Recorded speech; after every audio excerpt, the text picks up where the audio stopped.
We mentioned Sarah Palin, and of course we can't let a show go by without showing some of her highlights from Fox News Sunday yesterday.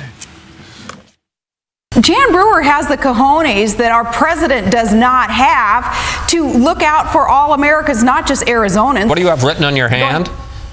$3.8 trillion next 10 years, so I didn't say 3.7 and then get dinged, by the liberals saying I didn't know what I was talking about. If I believed everything that I read or heard in the media, I wouldn't like me either.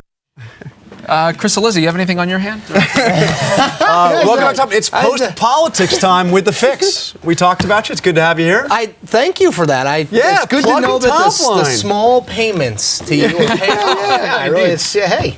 All right, let's start right with that, because that was an interesting point. So we look at these 30 races that Cook has as toss-ups.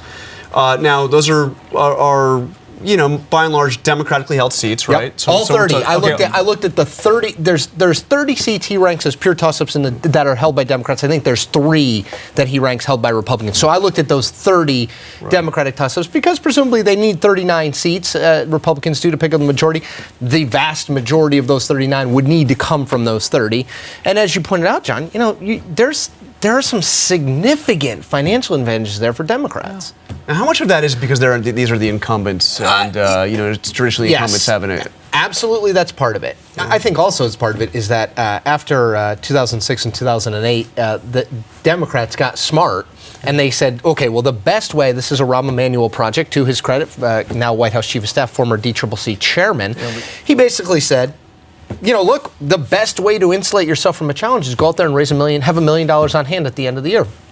So they put a program together. It's called Frontline. It essentially sort of funnels contributions to this group of most targeted people.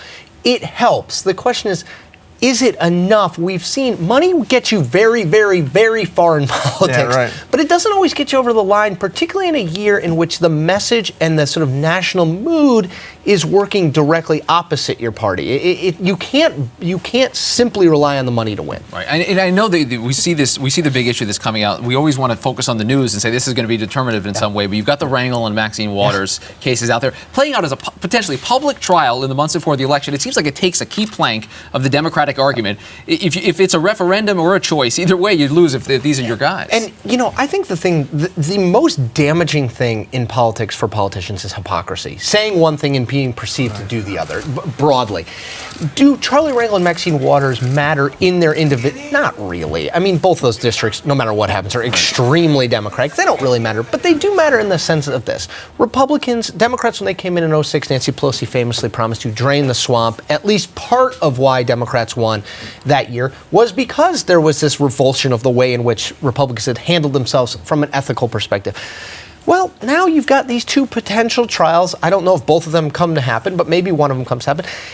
It just presents a bad sort of optic. It looks bad for a party that 4 years ago came in promising to fix ethics. Well, now all of a sudden they have their own ethics problems. It gets back to that hypocrisy, and that's not good in a year like this one. And the argument that, well, this just shows the process is working doesn't quite... I mean, I guess, but the problem is I think most people would say, well, there's an ethics committee, so when there are ethics violations, they should be litigated. The idea that, hey, we drove the car and got in a car accident, but we drove the car, I'm not sure, to borrow President Obama's, they drove the car into the ditch and they want a lot of car metaphors. At least we were driving. It's like smart talk. But I don't know that, well, at least we're investigating our members who allegedly broke the rules. I think that's kind of a complex argument to make to folks. Our last 10 seconds. Speaker Pelosi says she's not nervous. Do you think she's telling the truth?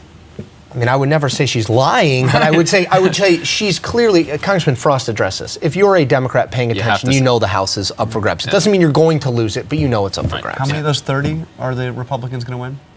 We need a number. Putting on the spot. They need 20 plus at a minimum, because then they have to get into seats that are not as vulnerable. All right, we'll see if the viewers let you get away with that. Chris Cillizza, The Fix. And we're out of time. All right. Twitter.com/Rick Klein. Twitter.com/John Computer puts out everything.